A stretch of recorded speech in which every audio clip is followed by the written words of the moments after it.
All right, welcome back from that commercial break. Now let's look at the financial market just for a bit. We do have some conversation, but starting with this, yesterday market liquidity opened the day in a ripple of 486.17 billion. That's an improvement from Friday's level of 305.61 billion. However, the OPR rate increased by 7 basis points. But I think the most important thing you want to hear about that is the rates of the naira. So NAFEX gained yesterday 5 naira 9 kobo to close the day at 1,572 naira for the close from what it had on Friday. CBN entered the market as a willing seller and willing buyer, which is what we're dealing with.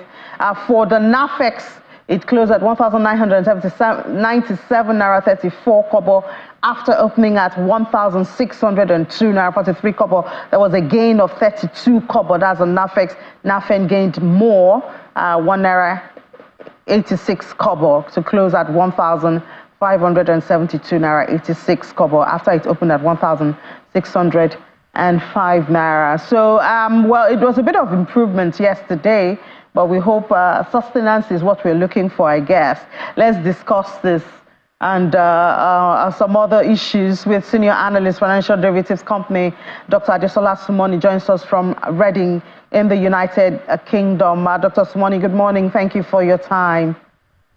Good morning, Amy. Thank you for having me on the show. Yeah, so I guess we should celebrate our little wins, but we've seen this little gains on the naira. We're just wondering, perhaps if we understand what led to this gain, we can sustain it for a couple of days at least.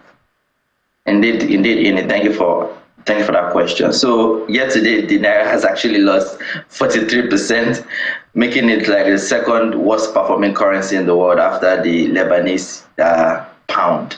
However, we are seeing some improvement. Like you mentioned yesterday, we saw some stabilization in the FX market, and this is owing to a couple of factors. Number one, it's beginning to seem like, you know, the jumbo interest rate and the other measures implemented by the central bank governor, the central bank is beginning to bear some fruits.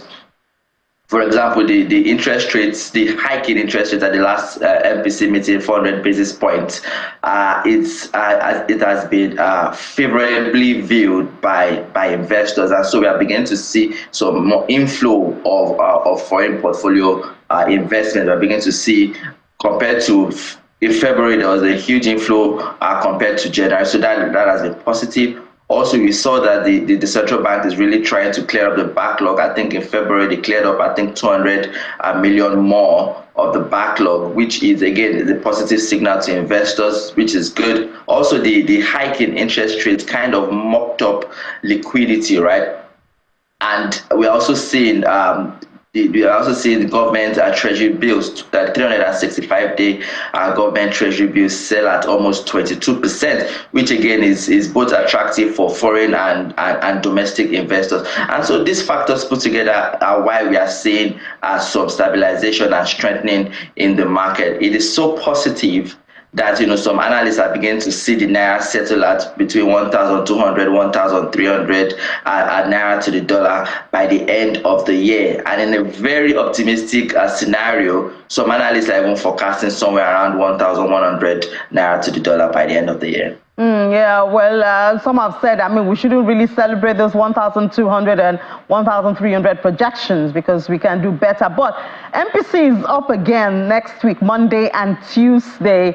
Do you think that the meeting would wait to see, I mean, the aggressive rate hike that we had in the last one just a month ago? Or do you think there'll be another hike in the next meeting? What do you see? What does FDC see? Because I know you're speaking from your findings at FDC.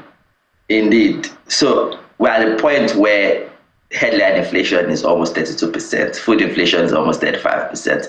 There is need to anchor inflation. There's need for bold moves, right? If you think inflation is so high in Nigeria, just look at Ghana. December 2022, inflation in Ghana was around 54%, right? And so we believe at FDC that there's need for bold action. So we expect a further tightening further tightening in the benchmark interest rate, somewhere in the range of 100 to 150 basis points again at the meeting next week. And the purpose of this is to anchor inflation, is to mop up excess liquidity in the market, but also to attract foreign portfolio investors into the country to ease some of these pressures on the foreign exchange markets.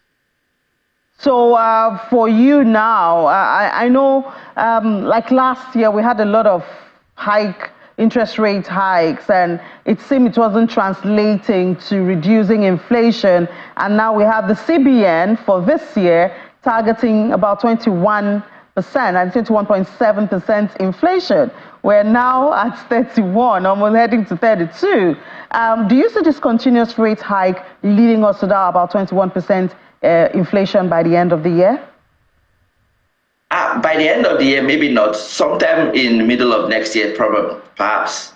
Because again, we know in Nigeria suffers from weak transmission mechanism of monetary policy, but with this huge tightening, it is going to signal to other interest rates within the economy, is going to mop up excess liquidity. I think we are begin by around H1 next year, we should begin to see inflation reach that level, or even average 21% this year, because again, this huge this super tight monetary policy regime is likely to signal to the economy that, you know, it is likely to signal a tightening to the economy and mop up excess liquidity and help to rein in inflation and anchor inflation properly. I think that's quite important, and I believe that, you know, by H1 next year, H2 next year, I beg your pardon, we should see inflation slow down to around 21%. But this year, I think the average can be around as low as that, yes. All right. So just before we let you go,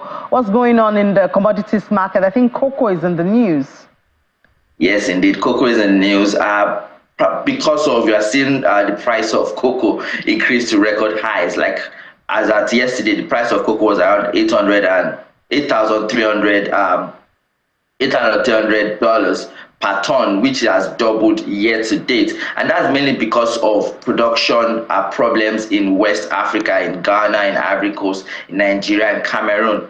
Issues such as we're seeing whether excess rain or excess heat or excess dryness and diseases are kind of constraining production and exports in these growing countries. For example, in Ivory Coast, we've seen harvest for this marketing year down around 30% year on year, which again is reducing cocoa supply globally. Remember, this region accounts for around 45% of cocoa supply globally. And so with these production challenges and export challenges, it is affecting cocoa prices globally. So much so that the International Cocoa Organization has forecast for a third year a deficit of cocoa in the global market, a deficit of around 400,000 tons this marketing year. And I think that has significant implications for the price of chocolate. We're already seeing some producers already seeing huge shortages of actual cocoa in the market,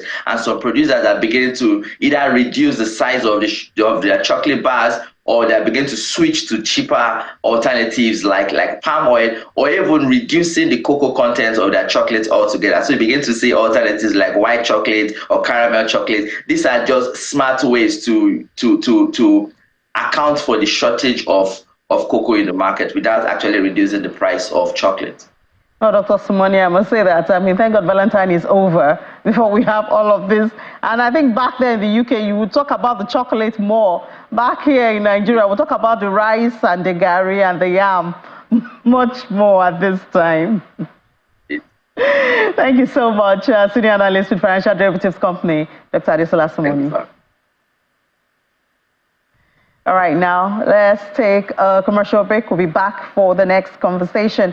We're looking at Nasarawa State, and that state is one rich state in Nigeria. Let's find out what they're doing with the wealth under the soil.